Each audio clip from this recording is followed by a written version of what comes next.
కూరలోకి పులుసులోకి వాడేటువంటి మెంతి కారం, ఇన్ని మెంతులు, ఈ ఎండుమిరపకాయలు ఇవి చక్కగా వేయించుకోవాలి.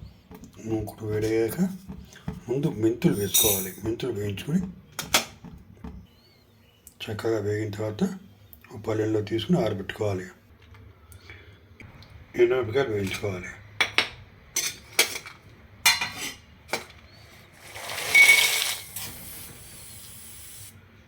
మిరపకాయలు ఇలా ప్లేట్లో తీసుకోవాలి.